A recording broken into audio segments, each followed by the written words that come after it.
Thank you, everyone. Can you hear me okay here? Today marks 3 weeks since Nicola Bulley, a 45-year-old mother of 2, went missing while walking her dog in the Lancashire town of St Michael's-on-Wyre. Very good morning, and thank Nobody you can explain what happened to her, and the police say they remain open-minded. My name is Peter Lawson, and I'm an Assistant Chief Constable here with Lancashire Constabulary. I'm joined to my left by Detective Superintendent Becky Smith. Becky is the Senior Investigating Officer, SIO, in the investigation to find Nicola Bulley. On Wednesday, during a packed press conference to update the public, the police acknowledged criticism of their investigation. I'm acutely aware that there continues to be extensive media interest, commentary, speculation, and indeed some criticism of our police investigation. And it wasn't just media interest. The police made a point of addressing the self-proclaimed private detectives who've descended on the town. You'll no doubt be aware that TikTokers have been playing their own private detectives and have been in the area.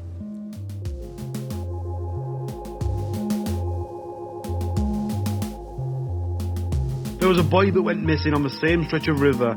But get this, it was exactly the same day. All this Nicola Bulley stuff's starting to become really, really weird. Now, I am in no way a detective at all, but I wanted to share something about Nicola Bulley's Facebook page, which I found quite interesting. This is weird. Hello. Hello. Hey, hang on. There's marks across the grass there, look. No. Don't think of that. You're thinking too far into it. But there's a glove. Hey, that looks like there's blood on it. A glove has been recovered. That is not believed to be relevant to the investigation. It is not Nicola's, but we have got that in our possession. It was an unusual press conference. If Nicola had left out of the river path and turned right, she has not reached the Great Pub. Describing the current facts of the case in extraordinary detail.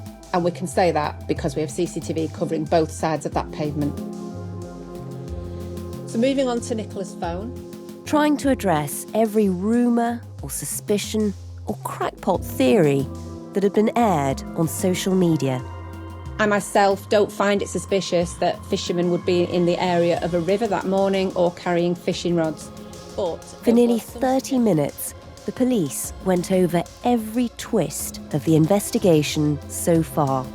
We've shared more detail in this conference than would normally be the case, but intended by doing so that we're able to counter some of the ill-informed speculation and conjecture that has at times distracted the investigation from what ought to have been its priorities. It seemed like the police were rattled, responding to the deluge of TikTok theories around the case. But when the press conference led to even more rumours online, the police responded again, later that afternoon, with what feels like a huge misstep. Lancashire Police facing a backlash this morning after officers revealed new personal details about the missing mum, Nicola Bulley. So who are the DIY detectives who seem to be taking up so much police time? In 29 years police service, I've never seen anything like it. Is it just about clicks and followers? Or is there something bigger motivating them? You're listening to Stories of Our Times from The Times and The Sunday Times. I'm Manveen Rana. Today, the TikTok detectives looking for Nicola Bulley.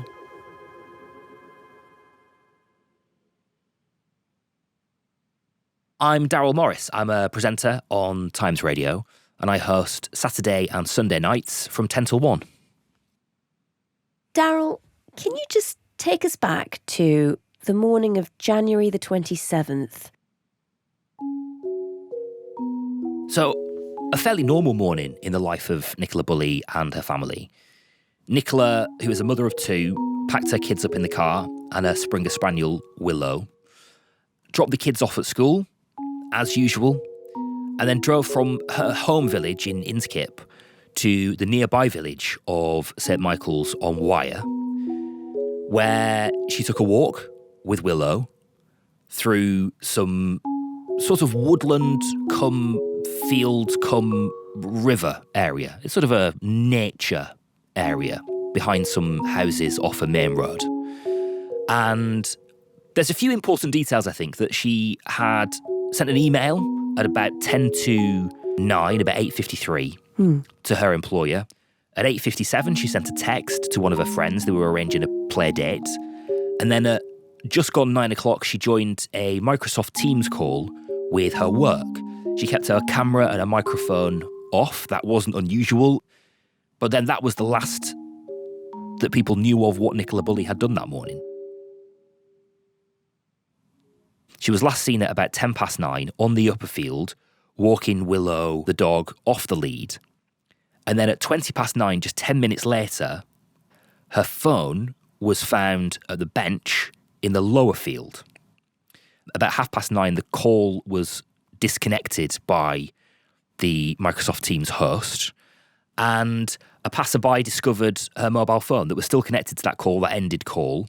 Willow was found on his own, near the bench, off his harness, showed no signs of being in the river, showed no signs of real distress, and there the search begins. Lancashire police are still searching for a woman who went missing on Friday. The mother of two disappeared last Friday morning whilst walking her Springer Spaniel by the River Wyre in New pictures of Nicola Bulley have been released, showing her on the morning of her disappearance. Police searching for the missing girl Nicola Bulley are appearing for a potentially key witness who was in the area at the time. Extensive police searches are continuing, but no trace of her has been found.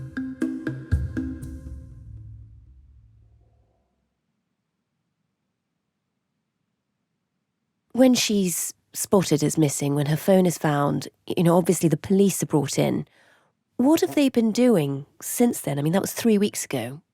Well, the police's initial search found no evidence of a disturbance. It found no evidence of a third-party involvement. They felt quite confident that they could rule out third-party involvement.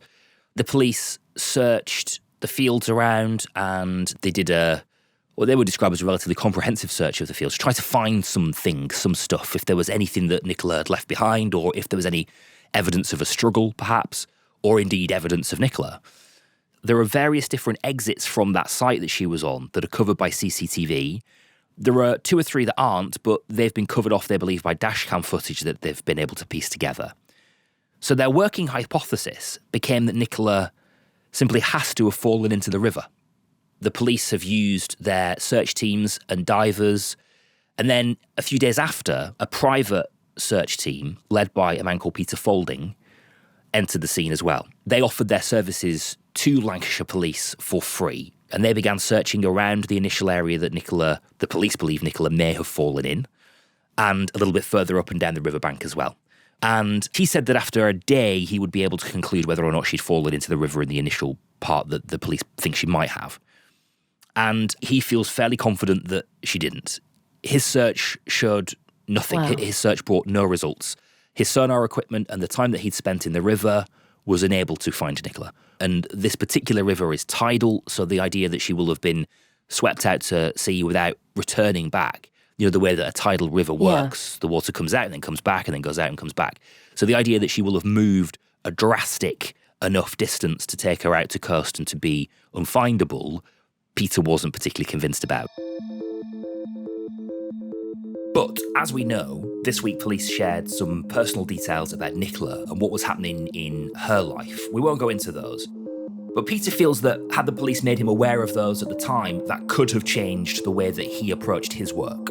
That detail didn't necessarily need to be released to the public, but it would have been useful if we had been given that information on the day as trusted search experts, bearing in mind we were being tasked by the police search advisor and given areas of water to search. If we'd known on the day, we would have kept it quiet, we wouldn't have told the media, but it would have assisted us.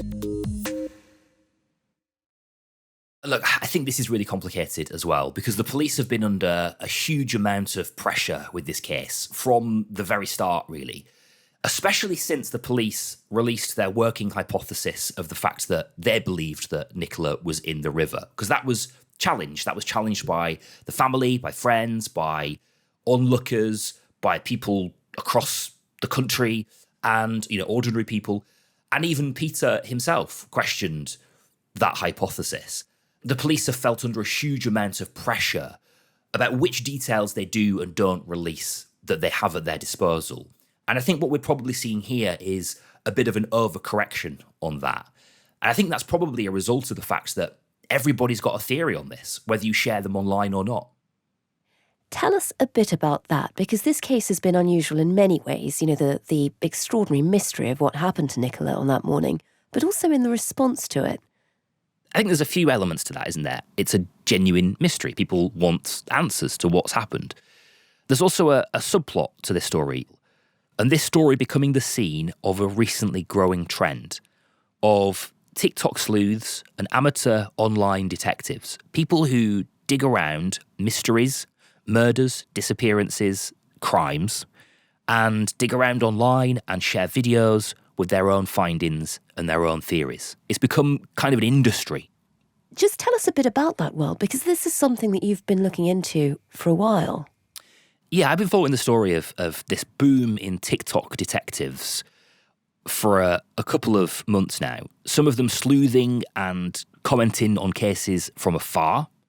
Other people turning up at the scenes of crimes and disappearances. And it seems to me that there was, in this case, a coalescence of quite a few big themes of our age in this story. The power of the algorithm, the power of these tech platforms, the cultural and social changes that have altered community and what community means and our sense of belonging in the world, and our human response to both of those things. To be honest, I was also keen to spend some time with people who are clearly quite complicated and challenging characters. Everybody has decided what they think of them. The comments on their videos are full of, they fall into two camps really, actually. People who are either disgusted by them or cheering them on. There is no real in between. But I felt there was probably a more complex story to dig into here. And I wanted to know what the human motivation was for the people who decide to arrive at the scene of a disappearance. I mean, tell me a bit about that, because you went down and visited the scene yourself. I mean, firstly, what was it like arriving in that village? Yeah, it was kind of odd and quite eerie. There was a tense quiet, I think it's probably fair to say, across the village. And I parked up by some nearby houses and walked through up towards the scene of the bench and the path. Is it open for anyone to go and see it? It's not cordoned off or anything like that? Yeah, so this is a big part of the story, I think, is that initially the police didn't cordon it off and then they did cordon it off.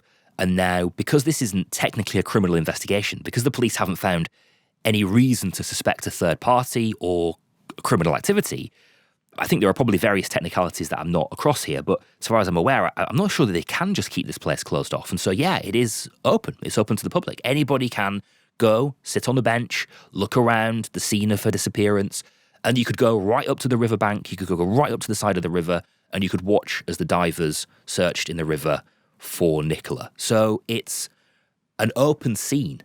As I arrived, there was a bank of journalists and cameras who were up on that path, who were following the search boats. And I went up to one of those journalists and I said to him, could you give me a sense of where I can find some of these so-called vigilantes? I said, I'm here to try to speak to some of these TikTok sleuths and amateur detectives and try to understand why people descend on the scene of a disappearance. And he pointed towards another group of young women and says, you want to speak to those people, young women with bobble hats and gloves and Costa coffee mugs. And he says, you want to speak to those people, the grief junkies. Grief junkies? Hiya. Can I borrow you just a sec? Oh, sorry. I'll try. I should have put my wellies on, shouldn't I? So I approached them. That term really stuck with me, actually, grief junkies. And I approached them and I spoke to them. I'm Darryl from the Times, from Times Radio.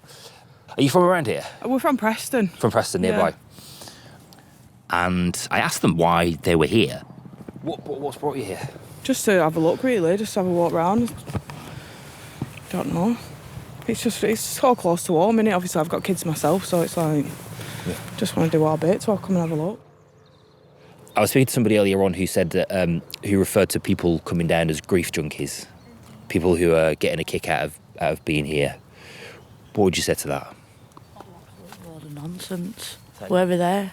It's hard to not, like I say, when you've got kids yourself, it's hard to not want to know what's going on, to try and help. Like, this guy's come up for free to try and help, so what, we're only doing the same thing, really, by, having all these other sets of eyes, so... You feel the same? Yeah, absolutely, yeah. They said Peter Faulding, who's the private investigator, has offered his time for free. He's come up here. What's the difference? Why can't we come and offer an extra pair of eyes? What's the use of sitting at home doing nothing when we can be here, looking? Definitely, we've all got eyes, haven't we? We can all look.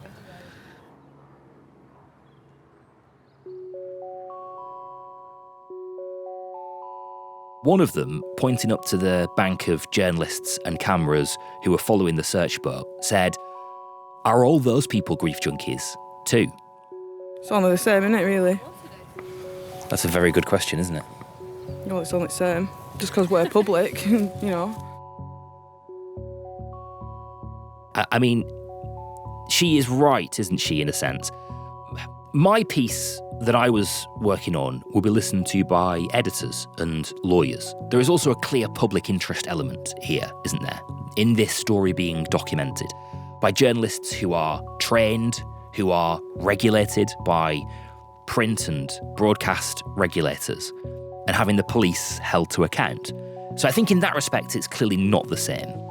But the accusation that we can all occasionally be so-called grief junkies, I mean, maybe that is an accusation that does have an element of truth in it. Tell us a bit about some of the other people you met there, because they weren't all looking around for clues, quietly with a cup of coffee. Some were actually filming. Yeah, so I found a guy called Dan Duffy, filming videos on his phone, chatting to other passers-by about his theories. And as I got to chatting to him, I realised that he was one of the most prolific TikTok sleuths of the Nicola Bulley case. He was kind of exactly the person that I wanted to find. And you found him literally in mid-TikTok video. Yeah, exactly, yeah, mid-content creation, I guess. And you're filming me now? Yeah, I am filming. I'm just getting some little clips for TikTok. So everyone say hi to, what's your name? My name's Daryl Morris. Daryl. Everyone say hi to Daryl Morris from the Times Radio. Times Radio. Yeah. Massive shout out to this guy. His videos of rummaging through these bushes and sometimes in people's gardens have clocked up millions of views. He has 100,000 followers on TikTok. He has 200,000 subscribers on YouTube. And his videos have been one of the main sources that have been feeding this industry of speculation online around this case. I'm in search of this lady. I want some answers, There's a lot of conspiracy theories going around on the internet, so I'm just trying to find some answers, guys. And there's quite a lot of people out today doing the search. There's normal members of the public, police, you've got the sonar out, everyone's here today.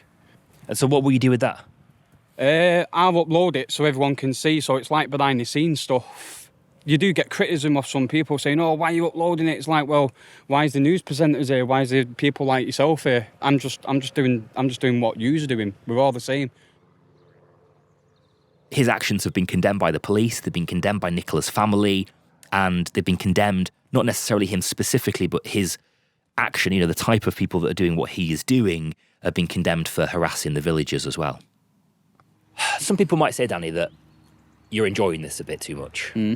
That you're the thrill of the chase, that you're not a detective, you're not a investigator. Yeah. That's their job. And that you're enjoying the thrill of the chase a bit too much. If that's the case, then everyone who's here now watching the guys on the boat are enjoying it too. Maybe. I wouldn't say I'd enjoying it, but it would be nice to discover this lady, and be the guy who, like, the guy known as the hero who discovered the lady. And that's what I've been trying to do, but... Really? You wanted to be the guy that found her? Yeah, like a hero sort of thing, like, wow, someone's actually found her. If someone has got a captive or something like that, save her. Just like a hero, Real life superhero. You want to be the superhero? Yeah. That was ringing around my head for a while, actually. The idea that he, I think, clearly saw what he was doing as genuinely helpful, but also that he wanted to put himself at the centre of this story as the guy who solved it. That feels odd. What Yeah. was his reason for being drawn to it? Yeah, well, I asked him that as well. Is it possible that there's something in your life that has meant that you've been perhaps seeking the validation that this... Yeah, in 2011, my sister passed away. And still to this day, it's an open verdict. No one knows how she died. And when stuff like this comes up, it does push me to, try and get some answers, because I'm still looking for answers with my sister too. Can I throw a bit of amateur psychoanalysis at you? Yeah. Is there perhaps a possibility that you're seeking to find something here because you're still seeking closure? You're still seeking some closure in your life. Does that make sense? Would that be fair to say? Probably. Could be. Yeah. Could be, yeah. So Danny is clearly a complicated guy and clearly a complex character. But there is obviously a fine line when it comes to TikTok sleuthing itself between it being just a bit unhelpful and genuinely harmful.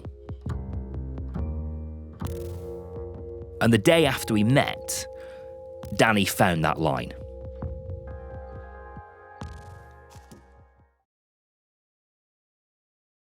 So, Darryl, the day after you spoke to Danny, something happened to him. Just tell us a bit about that. Yeah. Danny got into a confrontation outside a house across the river. This house across the river has become a real focal point for people's online speculation. Danny himself has been there on numerous occasions. The other thing that he does on his TikTok account is search for abandoned places, right? So he likes to kind of search through abandoned places to try to find mysteries within them. And Danny suspected this house was abandoned. I think it turns out that it actually isn't, that there is somebody there. Ah. He's been there 2 or 3 times, Danny. He knows that he'd seen a light on. He knows that somebody was in the house or around the house and kept going back. So there was a confrontation. Somebody came out. Danny was live on TikTok at the time. Can you step back then, please? No, you stand back. Don't ever go to put your hand on me again. Are you here? I didn't put your hand on you. Yeah, you did. You tried putting your hand on me. You lucky I didn't sweep you off your feet. Live on TikTok, mate. I'll just swept you. Keep your lives on. Keep your lives on. Turn your Let's get back, gentlemen. Tried attacking me, this guy. Some people were referred to as suspects, and Danny's TikTok account was suspended. Wow. What did TikTok say about why they'd suspended his account? Well, TikTok confirmed that they had removed Danny's account for what they described as multiple violations. And they said, we do not tolerate bullying or harassment on our platform, and we remove content that violates our policies, and we'll continue to take action where necessary.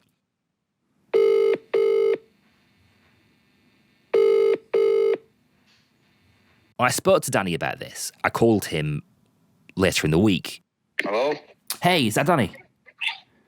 Who's that? It's Daryl Morris here.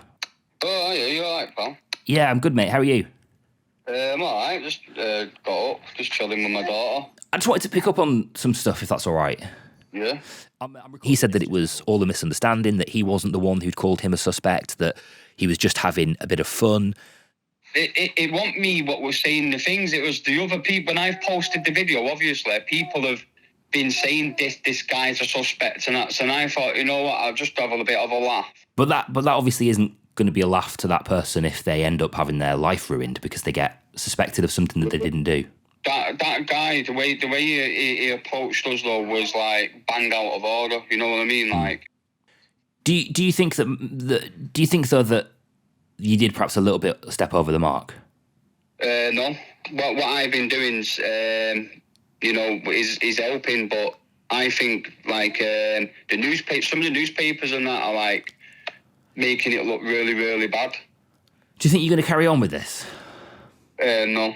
I just don't want to anger any more people in the village or anything like that, so I don't think it'd be fair because walking around with torches at night and stuff, people are just getting scared, so I don't think it's fair on the people in the village, so that's why I've chosen to back off. Don't get me wrong, I'd love to still search for the woman and stuff like that, but it's best just to leave it to the professionals. It turns out that wasn't true. Later that day, Danny did return to the scene and he was arrested, detained by the police on a public order notice. Lancashire Constabulary released a statement saying that a 36-year-old from Darwin was arrested under Section 4 of the Public Order Act, fear, provocation of violence, and he was given a fixed penalty notice of £90.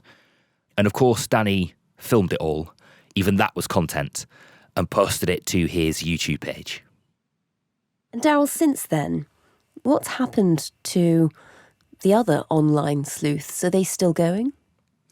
Yeah, the industry around the Nicola Bulley case on TikTok continues apace. I cannot open my TikTok app. I don't do hugely regularly, but when I do, I am bombarded with videos, with people's theories, with things that people have found online, with things that people have found rummaging through bushes, with maps, with companies' house records, with all sorts of different hypotheses. It comes at you like a steam train. Once you've entered this realm, the algorithm, as powerful as it is, keeps throwing these things at you. And I have to say, they become very compelling. It's hard not to get lost down the rabbit hole yourself. You have to show quite a bit of resistance. You have to battle back against the power of the algorithm. Since last week and the search moving to the sea, things have dispersed slightly. The police actually did have a dispersal order in place for a period of 48 hours. That's now been lifted, so that they were able to move people on if they felt that they were being a nuisance or they felt that they were being unhelpful. Since the search has moved, the attention has moved. That around that bench is no longer the central scene of this story, and so things have become a little bit more fractured. But the sharing of theories and hypotheses, that continues apace online. There are lots of complicated reasons that people feel drawn to the scene of a disappearance. For the women that I spoke to, for example, it was probably an emotional connection. They were mothers, daughters. They were from the area. They were probably being motivated a little bit by what they'd seen online and the true crime genre. And this idea that, being a grief junkie is just what we all sign up to in some capacity. I also spoke to one man who'd lost 4 grandchildren in a house fire. I've had a tragic loss myself in the past. Have you? 10 years ago, yeah. Can I ask what? Yeah, 4 kids got killed in a fire. Your children? Grandchildren. So I've been through this myself. He set fire to the wardrobe and he shut the door behind him and he made sure that they won't be able to get out. And then he went downstairs shouting fire and it was too late then. The eldest grandson who died in the fire, the 3 kids in the bedroom, this is at night at 11:30 at night. Yeah. Yeah, so 3 died in the bedroom. The eldest one, when he shouted fire downstairs, he went upstairs trying to rescue him. Well, he died. They all died smoking inhalation. Yeah. So I have been through it myself. I know what I feel, about Nicola's family. That was a conversation that stopped me in my tracks, really. At that point, of course, I was looking for these TikTok sleuths and vigilantes and so-called grief junkies. And when I met him, it was clear that for him, it was his own very real experience of grief that had drawn him to the scene of somebody else's, really. Grief drawn to grief. God, I'm so sorry to hear that. Is there a part of being here that helps? Well, I'm just seeing if I can see the family and, show my sympathy to him, So I just thought I'll come down here. I'm not. Is any of the family here? I think there was some family up there, yeah. Right. Yeah. That's the reason, I've come up here.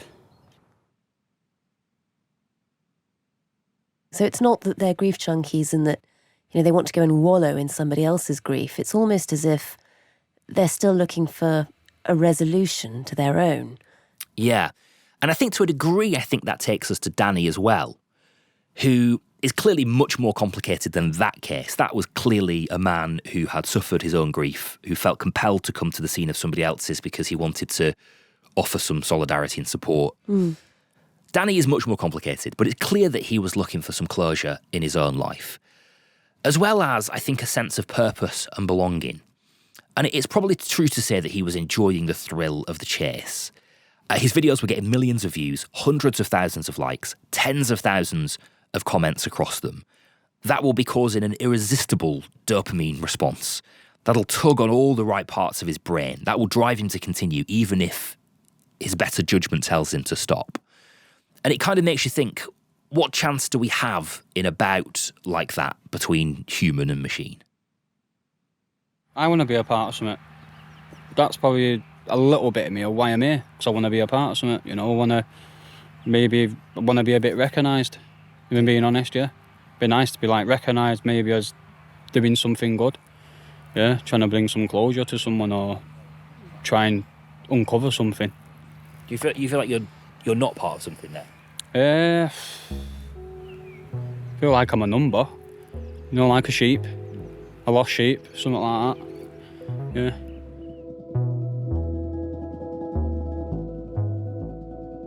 Things are shifting. Many of the foundations that have been the centre of our lives have been uprooted over the last couple of decades, particularly, I guess, since the pandemic. Changes in technology, work, sense of community, we've fractured into silos, and that has left a lot of people seeking a sense of purpose and a sense of belonging. And I think that we're seeing that theme in quite a lot of these extreme sorts of behaviours. Because that search for that sense of purpose and belonging can take people to extreme places, either extreme ideologies or extreme behaviours like this one. And I think that's why this is really important. I think it's really important that we understand what motivates people like Danny and listen to each other and exercise curiosity and compassion. That doesn't necessarily have to be an endorsement of what they do. As I say, it's clearly very harmful. But I do think that behind this trend, as damaging as it is, lies something human.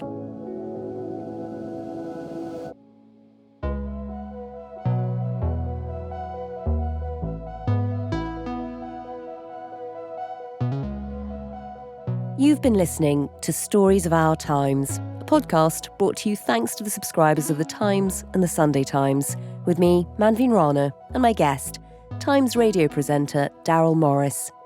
You can catch Daryl's show on Times Radio on Saturday and Sunday nights from 10 p.m. until 1 in the morning. This episode was produced by Taryn Siegel, Ed Drummond, and Daryl Morris. The executive producer today was James Shield, and sound design was by Guy Chase. If you can, please do leave us a review wherever you get your podcasts.